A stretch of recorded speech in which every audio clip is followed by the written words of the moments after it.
وَاذْكُرْ رَبَّكَ اِذَا نَسِيتَ، اس کا ترجمہ علماء کرام نے، مترجمین نے، عام مفسرین نے جو عام طور پر کیا ہے وہ یہ ہے کہ اپنے رب کو یاد کر جب تو اسے بھول جائے، جب اسے بھول جائے تو اس کا ذکر کر، یہ عام طور پہ ترجمہ کیا گیا ہے، جب بھول جائے تو اس کو یاد کر۔ میرا ایک الگ ترجمہ ہے، میں اس ترجمے کا احترام کرتا ہوں، علماء نے، بزرگوں نے کیا ہے، مگر میرا جو اپنا ذوق قلبی اور ذوق روحانی ہے وہ اس ترجمے سے مطمئن نہیں ہوتا، اور سبب اس کا یہ ہے کہ اذا نسیت، جب وہ بھول گیا تو یاد کیسے کرے؟ اگر اللہ کو یاد کرتا تو بھولتا کیوں؟ اور بھول گیا ہے تو اب یاد کہاں سے کرے؟ بھولا ہوا ہے۔ اللہ کا ذکر کر، اللہ کو یاد کر جب تو بھول جائے۔ تو جو ترجمہ، معنی، مفہوم اور مراد اللہ پاک نے مجھے عطا کیا، میری سمجھ میں آیا ہے، تو میں اس کا معنی یوں لیتا ہوں، اذا نسیتا کے معنی کا تعین کرنے کی ضرورت ہے کہ تو جب بھول جائے کس کو؟ تو میرا ترجمہ یہ ہے، وَاذْكُرْ رَبَّكَ اِذَا نَسِيتَ، اپنے رب کو اس طرح یاد کر کہ اس کے سوا ہر شے بھول جائے۔ اپنے رب کو یوں یاد کر اذا نسیتا کہ جب تو ہر شے بھولا ہوا ہو، کوئی شے اور یاد نہ ہو، ہر شے، دوسری شے، ہر اس کا غیر بھول جائے اور ایک وہ یاد رہے۔ تو گویا تو اس کی یاد میں کھو جا، اس کی یاد میں کھو جا۔ اب اسی بات کو اللہ پاک نے سورہ مزمل میں بھی بیان فرمایا، وَاذْكُرِ اسْمَ رَبِّكَ وَتَبَتَّلْ إِلَيْهِ تَبْتِيلًا، وَاذْكُرِ اسْمَ رَبِّكَ وَتَبَتَّلْ إِلَيْهِ تَبْتِيلًا۔ اب اس کا ترجمہ کرتے ہیں لوگ، اپنے رب کے نام کا ذکر کر۔ میں ترجمہ یوں کیا کرتا ہوں، اپنے رب کا نام جپ، اپنے رب کا نام جپ، رب کے نام کی تسبیح کر، اپنے رب کے نام کا ذکر کر، اس کے رب کا نام جپ، رب کے نام کی تسبیح کر۔ وَتَبَتَّلْ إِلَيْهِ تَبْتِيلًا، اور ہر ایک سے کٹ کر اسی کا ہو جا۔ تو حالت ذکر بیان کی گئی ہے، اللہ کا ذکر کر اس حال میں کہ وَتَبَتَّلْ إِلَيْهِ تَبْتِيلًا، کہ بس اسی کا ہو جا ہر ایک سے کٹ کر، پھر کچھ اور یاد نہ رہے، پھر کچھ اور یاد نہ رہے۔ اذا نسیتا، اس کو یاد کر اور یوں کہ کچھ یاد نہ ہو، اس کو یاد کر اور یوں کہ کچھ اور یاد نہ ہو۔ اور آپ کہیں گے کہ بندہ پھر جب خود ذکر کرتا ہے کہ اللہ کا ذکر کر رہا ہوں تو اس کو اپنا تو پتا ہوگا، اپنا بھی یہاں یہ ایک درجہ ہے کہ ہر دوسرے کو بھول جا، اس کو یوں یاد کر کہ ہر دوسرا بھول جائے۔ اور جب یہ یاد پختہ ہو اور اس کا درجہ بلند ہو تو ذکر اس درجے پہ پہنچ جاتا ہے کہ پھر اس کو یوں یاد کر کہ خود اپنے آپ کو بھی بھول جا، اسے یوں یاد کر کہ تو خود بھی تجھے یاد نہ ہو، تو بھی یاد نہ ہو، نہ کوئی اور یاد ہو، نہ تو خود یاد رہے، میں بھی یاد نہ رہے، وہ بھی یاد نہ رہے، اس طرح رب کا ذکر کر۔ جب سیدنا موسیٰ علیہ السلام نے اللہ کے حضور عرض کیا تھا رب ارنی، یہ تو مومن کے لیے، ذاکر کے لیے ذکر کا درجہ ہے، اور ہر ایک شخص کے درجے اس کے حال اور مرتبہ کے مطابق ہوتے۔ جب موسیٰ علیہ السلام نے عرض کیا تھا طور پر رب ارنی انظر الیک، اے میرے رب مجھے اپنا آپ دکھا، رب ارنی مجھے اپنا جلوہ کرا، انظر الیک تاکہ میں تجھے تک لوں، میں تجھے تک لوں۔ تو جواب آیا تھا لن ترانی، تو مجھے نہیں دیکھ سکتا، تو مجھے نہیں دیکھ سکتا۔ اب اس کی ایک عرفانی تفسیر کر رہا ہوں، قرآن مجید کے اس مقام کی ایک عرفانی تفسیر کر رہا ہوں جو عارفوں کی تفسیر ہے، عالموں کی نہیں۔ کیا؟ عارفوں اور عاشقوں کی جو تفسیر ہے وہ کر رہا ہوں۔ اللہ پاک نے یہ نہیں فرمایا کہ مجھے دیکھا نہیں جا سکتا، اگر اللہ کو دیکھا ہی نہ جا سکتا ہوتا تو اللہ کا پیغمبر سوال ہی نہ کرتا۔ اگر اللہ کو نہیں دیکھا جا سکتا تو اس کا علم پیغمبر سے زیادہ بھی کسی اور کو ہو سکتا ہے؟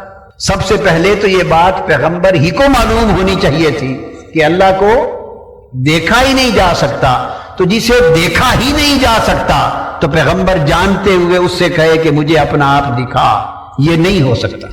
تو ان کا سوال خود اس بات کا جواب ہے کہ دیکھا تو جا سکتا ہے، اس لیے تو عرض کیا پیغمبر ہو کر مولا اپنا جلوہ کرا، انظر الیک، تاکہ تجھے دیکھ سکوں، تجھے تک لوں۔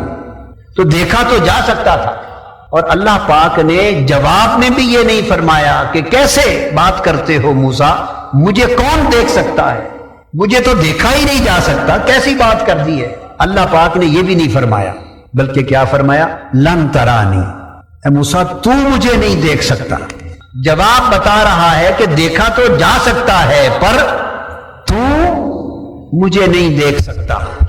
اب تو مجھے نہیں دیکھ سکتا، یہ جو نکتہ ہے اس پر عاشقوں اور عارفوں کی بات کرتا، تو نہیں دیکھ سکتا، اس پر عاشقوں اور عارفوں کی بات کرتا ہوں۔ اور ہم بھی بھائی نہ عاشقوں میں سے، نہ عارفوں میں سے، اندھوں میں سے، نابینوں میں سے، دنیا کے کتوں میں سے، بس سن سنا کے پڑھ پڑھا کے ایسے بیان کر دیتے، اور سنا اس لیے دیتے ہیں کہ شاید سناتے سناتے کبھی ہمیں بھی سمجھ آ جائے گی، اپنا لالچ کرتے ہیں، اور ہمیں تو کچھ پتہ نہیں اس کے سوا۔ تو عاشقوں اور عارفوں کی بات بتاتا ہوں کہ اللہ پاک نے فرمایا موسیٰ تو مجھے ہرگز نہیں دیکھ سکتا، کیوں؟ اس لیے کہ مجھے دیکھنے کی شرط یہ ہے کہ اپنے ہونے کی خبر نہ رہے۔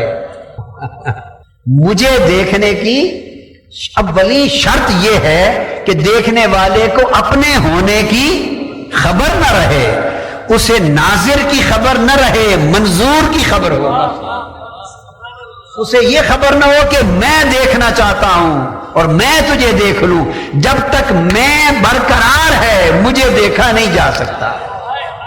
مجھے دیکھنے کے لیے میں کو مجھے میں گم کرنا ہوگا، میں کو مجھے میں گم کرنا ہوگا، اور یہ جو تیری اپنی شناخت ہے، تیری اپنی معرفت ہے، اسے میری معرفت میں گم کرنا ہوگا۔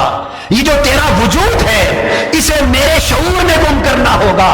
یہ جو تجھے اپنے ہونے کا خیال ہے یہ میرے دھیان میں گم کرنا ہوگا۔ اور یہ جو تو کہتا ہے رب ارنی، مولا مجھے اپنا آپ دکھا، اس مجھے کو مٹانا ہوگا۔ اور یہ جو تو کہتا ہے انظر الیک، کہ میں تجھے دیکھ لوں، اس وقت دیکھے گا جب صرف تجھے ہی تجھے رہ جائے اور میں نہ رہے۔ یہ جو منو تو کی بات ہے کہ ایک میں ہوں ایک تو ہے، میں دیکھنا چاہتا ہوں اور تو تجھے دیکھنا چاہتا ہوں، یہ جب تک میں اور تو دو ہیں اس وقت تک تو موسیٰ دیکھا نہیں جا سکتا۔ یہ تو میں اور تو کی دوئی ختم ہوگی اور دوئی اکائی میں گم ہوگی، فقط میں ہوں گا تو دیکھا جائے گا۔ اس لیے مجھے دیکھنے والے اپنی آنکھ سے نہیں دیکھتے، مجھے وہ دیکھ سکتا ہے جو مجھے میری آنکھ سے دیکھے، جو مجھے میری آنکھ سے دیکھے، جو میرا جلوہ میری نگاہ سے کرے، جو میرا جلوہ میری نگاہ سے کرے۔ تو موسیٰ تو نے چونکہ کہا ہے کہ میں تجھے دیکھنا چاہتا ہوں، اس لیے جب تک تیری میں مجھ میں فنا نہ ہو جائے اس وقت تک جلوہ آشکار نہیں ہوگا۔ اور جب حضور علیہ السلام کے بارے میں اللہ نے فرمایا معراج کی شب کے ما زاغ البصر وما طغى ما کذب الفؤاد ما رأى، اور دل نے نہیں جھٹلایا جو کچھ آنکھوں نے دیکھا، اور دیکھا اس طرح کہ نہ آنکھ جھپکی نہ بھٹکی۔ تو یہ جو اللہ نے حضور کے دیکھنے کی تصدیق کی، اس حکم کی روشنی میں پتہ چلتا ہے کہ معراج کی شب قاب قوسین او ادنیٰ کے مقام پر جب مصطفیٰ خدا کو دیکھ رہے تھے تو مصطفیٰ کی نگاہ سے نہیں دیکھ رہے تھے، خدا کا جلوہ مصطفیٰ خدا کی آنکھ سے کر رہا تھا۔ یہ ایک کیفیت ہے فنائیت کی۔ کیا کیفیت ہے؟ فنائیت کی۔ یہ ہے مشاہدہ میں فنائیت، یہ ہے مشاہدہ میں دیکھنے میں فنائیت۔ ایک غزل بھی ہے، انڈیا کے کسی شاعر کی غزل ہے، تو نہ رہے میں نہ رہوں، ایک دوجے میں کھو جائیں، ختم جھگڑے ہو جائیں، من تن شدم تو جاں شدی، تو من شدم من تو شدی، تاکس نہ گوید بادزی من دیگرم تو دیگری۔ تو یہ ہے مشاہدہ میں فنائیت، اور یہ تو ہے اونچے لوگوں کی بات. کیا؟ اونچے لوگوں کی بات. ہم جو زمین پہ پھرتے ہیں اور زمین پہ رہتے ہیں، ہمارے سفر کی ابتدا تو ذکر سے ہوگی، یاد سے ہوگی. تو یاد میں چلتے چلتے پھر مشاہدے تک جا بات پہنچتی ہے. ذکر ایک ایسی چیز ہے، ذاکر ہم ذکر و ذکر مذکور شبر. اگر ذکر کرتے رہیں اور ذکر میں فنا ہوتے رہیں اور ذکر میں ہر خیر کو بھول جائیں اور بھولتے بھولتے بھولتے ذکر میں محویت ہوتی ہے، محویت بڑھتے بڑھتے انہماک بنتا ہے، انہماک بڑھتے بڑھتے استغراق بنتا ہے، بندہ محو ہوتا ہے، پھر منہمک ہوتا ہے، انہماک سے بڑھ کے اس میں غرق ہوتا ہے اور ذکر کے سمندر میں غوطہ زن ہوتا ہے، ذکر کی موجوں میں غرق ہوتا ہے. اس کے اوپر بھی ذکر کی موجیں ہوتی ہیں، نیچے بھی ذکر کا سمندر ہوتا ہے، دائیں بائیں ذکر کا پانی ہوتا ہے اور مچھلیوں کی طرح ذکر خدا، ذکر مصطفیٰ میں ذاکر تیرتا پھرتا ہے. جب مستغرق ہوتا ہے ذکر میں تو ذکر کی لہریں اپنی کیفیتیں اس کے جسم پر وارد کرتی ہیں اور پھر بڑھتے بڑھتے استغراق سے آگے نوبت آتی ہے کہ استہلاک ہو جاتا ہے، وہ ہلاک ہو جاتا ہے، فنا ہو جاتا ہے ذکر میں. جب فنائیت شروع ہوتی ہے تو پھر غیر از خدا ہر ایک کو بھول جاتا ہے. وہ رہتا ہے دنیا میں، اللہ کا ذکر یوں کرتا ہے کہ جس دنیا میں رہتا ہے گویا وہ دنیا نظر نہیں آتی. دنیا کا وجود، دنیا کا شعور، پہلے دنیا کی طلب، دنیا کا حرص، دنیا کا لالچ، دنیا کی تمنا، یہ اس کے دل سے محو ہوتی ہے، مٹا دیتا ہے، تمنا مٹاتا ہے، مٹاتے مٹاتے پھر وجود مٹا دیتا ہے، پھر وجود نظر نہیں آتا، سوائے اللہ کے ذکر کے دنیا کی کوئی شے نہیں دیکھتا. جب دنیا محو ہو جائے، مٹ جائے تو پھر فنائیت اس کے اپنے وجود پہ وارد ہوتی ہے. پھر رفتہ رفتہ اپنا دھیان چھوڑنے لگتا ہے، اپنا چوک و چوبند رہنا چھوڑنے لگتا ہے، بناؤ سنگار چھوڑنے لگتا ہے، ساری باتیں چھوڑتا چھوڑتا پھر وہ وقت آتا ہے کہ اپنے وجود سے صرف نظر کر لیتا ہے، پھر اپنا وجود ہی بھول جاتا ہے. یہ بھی خیال نہیں رہتا کہ وجود میرا ہے یہ نہیں، تو وجود خیال سے ختم ہو جاتا ہے، وجود خیال سے ختم ہو جاتا ہے. پھر فنائیت ذکر الہی کی وارد ہوتی ہے تو خیال سے ختم تو ہو گیا تھا، اب اثرات سے بھی ختم ہو جاتا ہے، اثرات سے بھی ختم ہو جاتا ہے، وجود اثرات سے ختم ہو جاتا ہے. اور پھر وہ کیفیت بھی بازوں پر آتی ہے جب فنائے تام کے بعد مقام بقا پہ پہنچتے ہیں تو وجود اپنی ذات سے بھی فنا ہو جاتا ہے، وہ پھر کیفیات وجود پر طاری ہوتی. بسم اللہ الرحمن، شروع اللہ کے نام سے جو بڑا مہربان اور نہایت رحم. السلام علیکم ورحمۃ اللہ وبرکاتہ. کیا آپ یقین کریں گے کہ رات سونے سے پہلے صرف 3 بار ایک خاص کلام پڑھ لینے سے صبح آپ کی زندگی کا منظر بدل سکتا ہے؟ کیا آپ یقین کریں گے کہ ایک رات کا چھوٹا سا عمل آپ کی تقدیر کے بند دروازوں پر دستک سکتا ہے؟ اگر نہیں تو اس پیغام کو آخر، کیونکہ جو راج آج آپ کے سامنے رکھا جا رہا ہے وہ ہر کسی کو نصیب. محترم ناظرین اکرام، رات سونے سے پہلے صرف 3 بار یہ کلام پڑھ اور پھر صبح جب آپ کی آنکھ کھلی تو آپ اپنی تقدیر کو بدلتے. لوگ کہتے ہیں کیا یہ ممکن ہے کہ انسان رات کو ایک عمل پڑھ کر سو جائے اور صبح اس کی خوشحالی اور برکت کا آغاز ہو جائے؟ میں آپ سے کہتا ہوں اللہ کی قدرت کے آگے کبھی ناممکن. ذرا غور کیجئے، کیا کبھی آپ کی زندگی میں ایسا ہوا کہ صبح آنکھ کی ہر طرف راحت ہو، ہر طرف رزق ہو اور ہر طرف برکت ہی؟ شاید آپ کو یقین نہ آئے مگر یہ راج انہی لوگوں کو ملتا ہے جن اللہ تعالیٰ. آج میں آپ کے سامنے ایسا خزانہ رکھنے جا رہا ہوں جو صرف غربت کو جڑ سے ختم کرنے کا ذریعہ نہیں بنتا بلکہ بیماری، دکھ، تنگ دستی اور رشتوں کی رکاوٹوں کو دور کرنے کا سبب بھی. یہ معمولی الفاظ نہیں، یہ وہ برکت والا عمل ہے جس کا ذکر اولیاء کرام نے کیا اور جسے ہزاروں لوگوں نے آزما کر بدلاؤ میں کیا.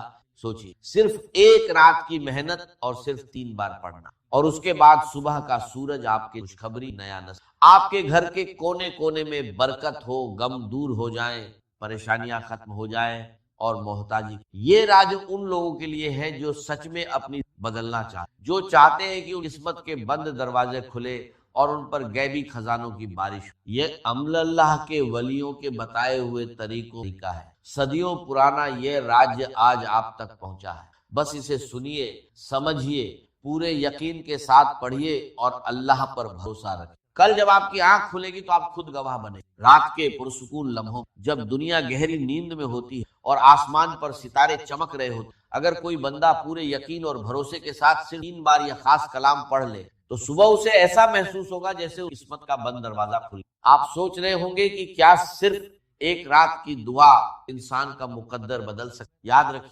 اللہ کی رحمت اور اس کی قدرت کے آگے بہت سے لوگوں نے پہلے اس بات پر یقین نہیں کیا، کچھ نے مذاق اڑایا، لیکن جب انہوں نے اس عمل کو آزمایا تو وہی لوگ حیران رہے. انہوں نے دیکھا کہ ان کے حالات بدلنے لگے، غربت کم ہونے، وسعت آنے لگی، دلوں کو سکون ملنے لگا اور وہ دعائیں پوری ہونے لگی جو برسوں. یہ صرف الفاظ نہیں بلکہ برکت اور رحمت. سوچئے کیسا منظر ہوگا جب صبح آپ کے گھر میں خوشخبری دستک دے، جب تنگ دستی جگہ خوشحالی آ جائے، جب پریشانیوں کی جگہ سکون اور غموں کی جگہ خوشیاں ڈیرے ڈال دیں. اولیاء کرام فرماتے ہیں کہ یہ عمل انسان کی بدلاؤ کا ذریعہ بن سکتا ہے.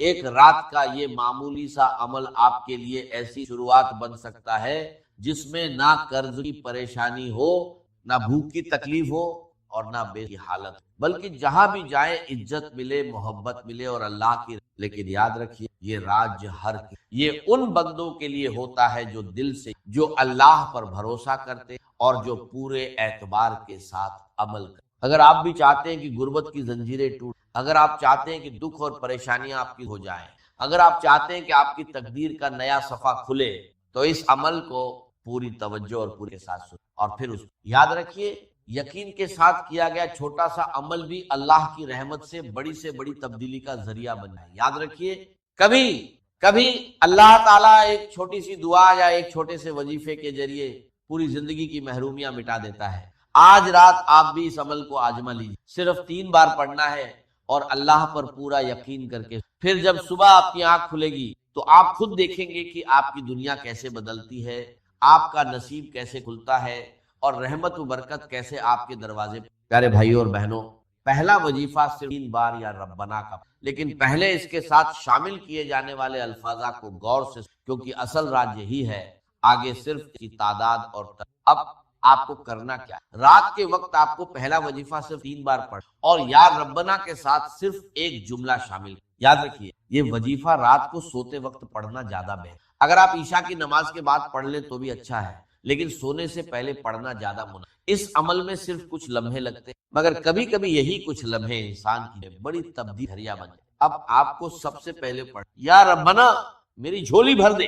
بہت سے لوگ یا ربنا پڑھتے ہیں، لیکن جس ترتیب سے یہ عمل بتایا جا رہا ہے شاید آپ نے اب طریقہ اچھی طرح سمجھ. آپ دنیا کے کسی بھی ملک میں ہو، پاکستان میں، ہندوستان میں ہو، بنگلہ دیش اور جگہ، جیسے ہی عشاء کی نماز کا وقت در جائے آپ عشاء کے بعد سے فجر سے پہلے تک رات کے یہ عمل کر سب سے پہلے سکون کے ساتھ بیٹھ جائیے اور اپنے دل و دماغ کو یکسو. کچھ لوگ عمل پڑھنے کے فوراً بعد دنیاوی مشغولیات میں لگ جاتے ہیں، لیکن اس عمل کے وقت پوری توجہ اور یک اختیار کر. اب سب سے پہلے ایک مرتبہ درود شریف پڑھ لی. اگر درود ابراہیمی یاد ہو تو وہ پڑھ لی، اور اگر نہ ہو تو آپ اعوذ باللہ من الشیطان بسم اللہ الرحمن الرحیم پڑھ سکتے. اس کے بعد پہلا وظیفہ صرف 3 مرتبہ پڑھ. یا ربنا میری جھولی بھر دے، ایک مرتبہ یا ربنا جھولی بھر دے، دوسری مرتبہ یا ربنا جھولی بھر دے، تیسری مرتبہ یا ربنا میری جھولی بھر دے. بس یہی پہلا وظیفہ ہے جسے آپ کو مرتبہ پڑھ. جب آپ پہلا وظیفہ 3 مرتبہ پڑھ لیں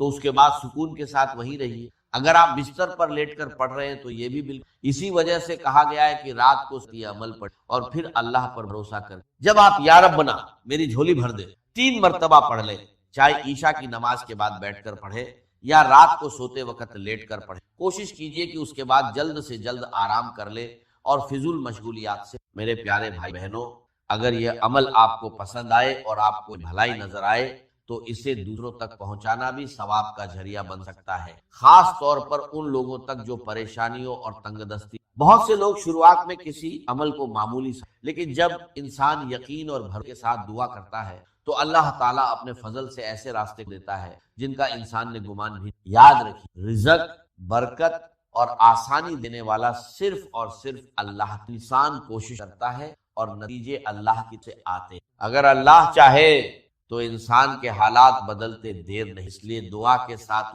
محنت کے ساتھ، بھروسہ اور عمل کے ساتھ. اب جب آپ پہلا وظیفہ پڑھ لے تو اس کے بعد دوسرے نمبر پر یا گنیو کو شامل. یا گنیو اللہ تعالیٰ کے مبارک ناموں میں سے ایک نام ہے اور اسے لوگ اکثر رزق، برکت اور آسانی. اب آپ کو یا گنیو بھی صرف یاد رکھیے، یہ عمل بہت کم وقت لیتا ہے اور آسانی سے پڑھا جا سکتا ہے. اس کا طریقہ یہ ہے کہ آپ عشاء کی نماز کے بعد سے لے کر فجر سے پہلے تک رات کے سب سے پہلے ایک مرتبہ درود شریف، اس کے بعد اعوذ باللہ من الشیطان بسم اللہ الرحمن پڑھیے. پھر پہلا وظیفہ 3 مرتبہ پڑھیں، یا ربنا میری جھولی بھر دے، یا ربنا میری جھولی بھر دے، یا ربنا میری جھولی بھر دے. اس کے بعد دوسرا یا گنیو 3 مرتبہ پڑھیں. یہی اس عمل کی اگلی ترتیب. اب آپ کو وہیں بیٹھے بیٹھے یا گنیو کو ایک خاص جملے کے ساتھ صرف 3 مرتبہ پڑھ، صرف 3 مرتبہ. جب یہ سارا عمل مکمل ہو جائے تو آپ وہیں سے اطمینان کے ساتھ سو. پھر جب صبح آپ کی آنکھ کھلے گی تو آپ خود محسوس کریں گے کہ اللہ کی مدد اور آسانیاں آپ کی. اب دیکھیے بہت سے لوگوں نے اس عمل کے بعد اپنی زندگی مختلف قسم کی آسانیاں اور کسی کے لیے رزق کے دروازے، کسی کے لیے مدد کے اسباب پیدا ہوئے اور کسی پریشانیاں کم ہو. یہ سب اللہ تعالیٰ کے فضل اور کرم سے ہوتا ہے. کچھ لوگوں نے مالی معاملوں میں آسانی دیکھی، کچھ نے قرض کے بوجھ میں کمی محسوس، کچھ کو سکون نصیب ہوا اور کچھ کی زندگی میں خوشیوں اور آسانی کا آغاز ہوا. اسی وجہ سے بہت سے لوگ اس عمل کو محبت اور یقین کے ساتھ جاری رکھتے. ایک رات پڑھیں تو دل کو سکون ملتا ہے، دوسری رات پڑھیں تو اور اطمینان محسوس ہوتا ہے، اور لگاتار پڑھنے سے انسان اللہ تعالیٰ کی رحمت اور برکت کا امیدوار رہے. میری باتوں پر نہیں بلکہ خود عمل کر کے دیکھیے اور پھر اپنے تجربے کی بنیاد پر. اب ترتیب کو دوبارہ سمجھ لیجیے. سب سے پہلے آپ نے یا ربنا میری 3 مرتبہ پڑھنا ہے. اس کے بعد وہیں بیٹھے بیٹھے دوسرے نمبر پر طاقتور وظیفہ شامل، اور وہ ہے یا گنیو، لیکن یا گنیو کے ساتھ ایک جملہ شامل المدد، اور اسے بھی صرف 3 مرتبہ پڑھیں. پہلی مرتبہ یا گنیو المدد، دوسری مرتبہ یا گنیو المدد، تیسری مرتبہ یا گنیو المدد. دیکھا کتنا کم وقت، پہلا وظیفہ بھی پڑھ لیا اور دوسرا وظیفہ بھی مکمل. اب تیسرے نمبر کے وظیفے کی طرف آتے ہیں اور وہ ہے یا محمد. یہ نبی پاک صلی اللہ علیہ وسلم. اب تک آپ 2 وظیفے پڑھ چکے. سب سے پہلے درود شریف پڑھا، پھر یا ربنا جھولی بھر دے 3 مرتبہ پڑھا، اور اس کے بعد یا گنیو المدد 3 مرتبہ پڑھ لیا. اب آپ کو رات کے اس عمل میں تیسرے نمبر یا محمد کو شامل کرنا. اسے سکون اور اطمینان کے ساتھ پڑھنا ہے، جلد بازی. یاد رکھیے یہ صرف کچھ لمحوں کا عمل ہے، اس لیے پوری توجہ اور یقین کے ساتھ اسے ادا کی. اب آپ کو تیسرے نمبر یا محمد کا وظیفہ شامل، اور یا محمد کے ساتھ کیا پڑھنا ہے یہ آگے بتایا جائے. اب آپ کو تیسرے وظیفہ، آپ کو یا محمد پڑھنا ہے یا اللہ پڑھنا. اللہ تعالیٰ کا یہ مبارک نام اپنے اندر بے شمار رہے اور برکت کو. جب آپ اس عمل کی پر غور کریں تو آپ کو اس کی خاصیت خود میں. ہر وظیفہ اپنی جگہ ایک خاص اہمیت رکھتا ہے اور اسی وجہ سے اس کے ساتھ پڑھنے کی ہدایت دی. پیارے بھائیوں، اب 2 وظیفے پڑھنے کے بعد آپ کو یا اللہ یا محمد ملا کر اس طرح پڑھنا ہے. یا اللہ یا محمد 1 مرتبہ، یا اللہ یا محمد 2 مرتبہ، یا اللہ یا محمد 3 مرتبہ. لیکن یاد رکھیے تیسرا وظیفہ آپ کو کل 7 مرتبہ پڑھنا. پہلا وظیفہ 3، دوسرا وظیفہ 3 مرتبہ، اور تیسرا وظیفہ یعنی یا اللہ یا محمد 7. تینوں وظائف کو پڑھنے میں 6 لمحے. اب اس کے بعد اگلا عمل، یہ بہت آسان اور مختصر عمل. اب آپ کو سورہ کوثر، ہر مسلمان کوثر سے واقف اور اکثر نمازوں میں، لیکن اس عمل میں سورہ کوثر کو ان وظائف کے بعد پڑھنا ہے بتائے گا. سب سے پہلے آپ نے یا ربنا میری بھر دے 3 مرتبہ پڑھا، پھر یا گنیو المدد 3 مرتبہ پڑھا، اس کے بعد یا اللہ یا محمد 7 مرتبہ پڑھا. اب اس کے بعد آپ اور اطمینان کے اللہ الرحمن 1 مرتبہ پڑھی، جلد بازی نہیں اور کے ساتھ پڑھی. اس کے بعد مکمل سورہ کوثر 1 مرتبہ پڑھی. بسم اللہ الرحمن انا آتیناک فصلی لربک، انا شانیہ کا ہوا. اب تک پیارے بھائی سورہ کوثر کو اب عمل اپنے اختتام کی، اور آخر میں آپ کو لا الہ الا اللہ محمد اللہ، اور اسے اور اگر انسان پہلے کلمے کی عظمت اور اس کی برکت کو سمجھ لے. اب آپ کا آخری وظیفہ باقی ہے، غور سے اور سمجھیے. یہ چھوٹے چھوٹے وظیفے ہیں لیکن ان کی ترتیب اور توجہ بہت اہم. سب سے پہلے درود شریف، اس کے بعد